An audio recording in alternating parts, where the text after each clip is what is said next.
ازاي تشتري من عروض امازون في البلاك فرايداي من غير ما يتنصب عليك؟ ما في عروض بس احنا مش عايزين يتنصب علينا. يعني امسك لي موبايلك كده وافتح لي تطبيق امازون ويلا بينا. اول حاجه كده في نصائح مسلمات كده ما ينفعش جدال فيها، انت لازم تعملها من الاخر. يعني تعالى نقرب على حاجه كاننا رايحين نشتري. تعالى مثلا نقول الاي 55 كده، عندنا ظاهره اهو. اول حاجه الاي 55 طبعا ده عرض جبار يعني ب 13000 جنيه، النسخه ال 128 جيجا مع 8 جيجا رام. افتح كده وتعالى نتفرج على الحلاوه دي. اول حاجه كده عشان تطمن ان الحاجه اللي انت هتشتريها دي تمام ومش هتواجه معايا اي مشكله، نروح على البائع. مين بقى البائع هنا؟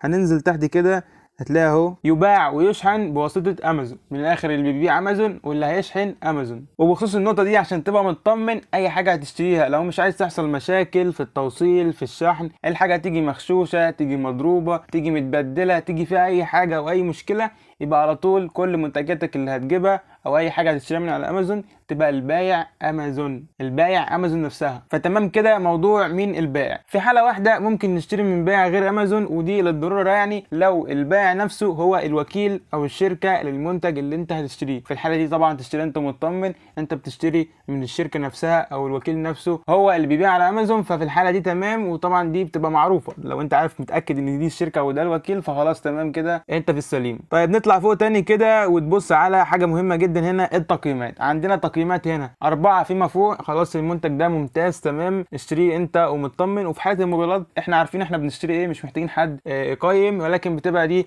تقييم برضو تجربه المستخدمين مع الشحن والتوصيل والكلام ده اخباره عامله ايه. وطبعا بتلاقي عدد كبير، كل ما تلاقي عدد المشترين ده اكتر فكده انت في التمام. ودي هتهمك اكتر في الحاجات اللي انت اصلا ما تعرفش عنها حاجه، تاخد تقييم فوق الاربعه مع عدد كبير بيشتري، فانت كده في التمام. تعال ندوس مثلا على التقييمات ونشوف الناس دي بتقول ايه. هنلاقي واحد هنا مثلا بيقول لك جديد وبضمان ومدفوع الضريبه، ضمان محلي، فعمال يشكر في الموبايل هنا اهو، بيقول لك ان ده عرض ممتاز لو تلحق تشتريه بالسعر ده. وتكمل انت بقى وتقعد تقرا في التقييمات دي وتشوف اراء المستخدمين يعني عن المنتج.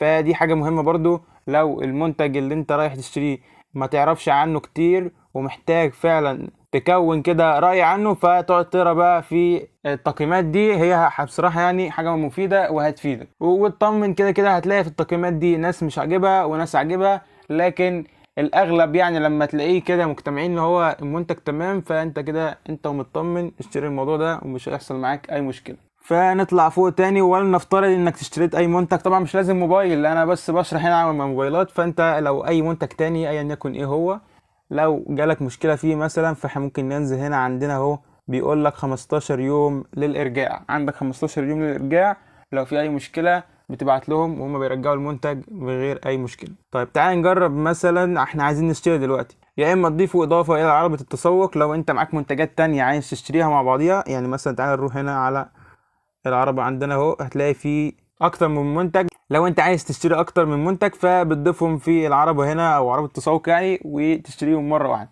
طب لو عايز نشتري منتج واحد بتدوس هنا على شراء الان. طبعا انت بتبقى قبل كده ضايف العنوان بتاعك، الرقم الموبايل، العنوان ضايفه بشكل واضح وكويس. لو في علامة قريبة للمكان اللي انت عايش فيه بتحط اللوكيشن بالجي بي اس، وبتبقى مظبط عنوانك يعني كل الكلام ده. ولو ما عملتش كده تقدر عادي تغير العنوان وتضيف عنوان جديد، والموضوع سهل مش هياخد منك 5 دقايق اكون ضفت العنوان بتاعك. فاطمن النقطة دي مفيهاش مشكلة. طرق الدفع طبعا عندنا الدفع عند الاستلام، ولكن لبعض المنتجات يعني هنا مثلا في حالة الموبايل ده عشان سعره غالي شوية فهو الدفع الكتروني فقط. دفع الكتروني فقط يعني ايه؟ هتدفع بفيزا. وطبعا في التقسيط والكلام ده سيبك منه ملناش دعوة بيه.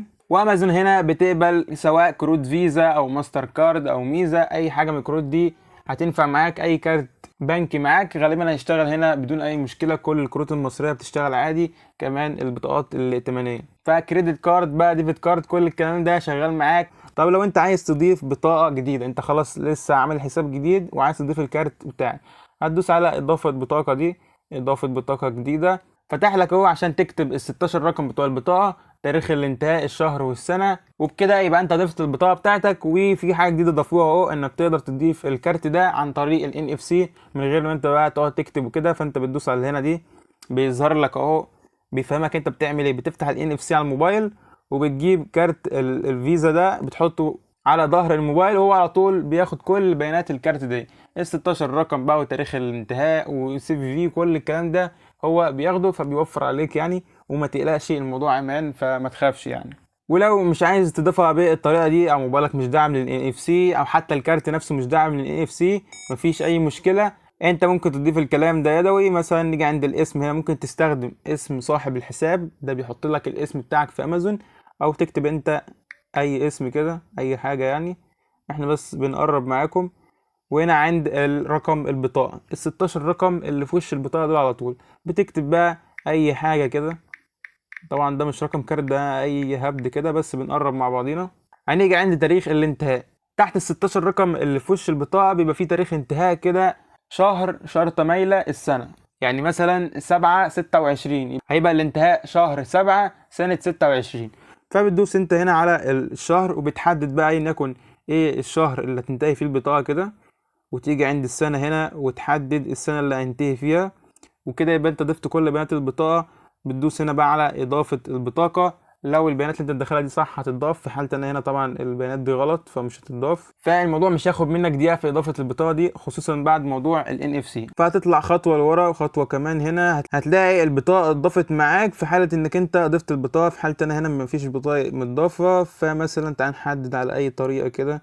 طبعا مالكش دعوة بالموضوع التقسيط والكلام ده، انا بس عشان افتح الصفحة معاك ونشوف هيعمل لنا ايه هنا. طبعا بعد ما تحدد طريقة الدفع هيجيب لك بقى تفاصيل الموضوع. هنا بيقول لك السعر كام، الشحن كام، طب الشحن مجاني، لو في خصم هيكتب لك تم خصم كذا، انت وفرت قد ايه. فلو كل امورك تمام، عنوانك تمام، المبلغ، ولو نزلت تحت هنا هتلاقي المنتج معلم لك عليه اهو، بيقول لك عرض 11/11 يباع بواسطة امازون. كل التفاصيل اهو. لو امورك تمام بتدوس خلاص على مراجعة عملية الشراء ومتابعة يعني. فهو كده بيخصم الفلوس من الفيزا مباشرة. بتجيلك رسالة على الموبايل وعلى الايميل انك انت دفعت مبلغ كذا لامازون والمنتج كذا وهيوصل لك خلال يوم كذا. والموضوع التوصيل ده في خلال 2-3 بالكتير المنتج بيكون وصل لك. فموضوع التوصيل في امازون لا مش بطيء، موضوع سريع الصراحة. خصوصا كمان لو انت عميل برايم. لو عميل برايم فخلاص التوصيل بيبقى اسرع في بعض الاحيان في نفس اليوم، وبالكتير قوي في تاني يوم يكون المنتج وصل لك. وبتقدر تتابع معاهم برضو، بيكون مخصصين لك صفحة هنا في التطبيق بتتابع بقى حالة الطلب، تم الشحن، تم خرج للتوصيل، وبيكتب لك الكلام ده بالتاريخ واليوم والساعة. فحاجة محترمة هتتابع الشحنة بتاعتك انت موجود من غير ما تحتاج تكلم اي حد. وبتنزل لك كمان الفاتورة بتقدر تطبعها من الابليكيشن برضو. فالابليكيشن متكامل يعني كل حاجة انت محتاجها هتلاقيها موجودة هنا. فهو الموضوع سهل وبسيط. اهم حاجة بس تتأكد من موضوع البايع. لو انت شاري منتج انت مش عارف ايه دنيته، التقييمات، تقرا التقييمات بتاعت الناس، ويفضل برضو تدفع بفيزا وتكبر دماغك من موضوع الكاش ده.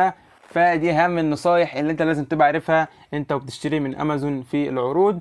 ودايما اتاكد ان المنتج اللي انت رايح تشتريه ده عليه عرض فعلا، مش مجرد عرض وهمي. طبعا لو في اي سؤال نوروني في الكومنتات. مع السلامه.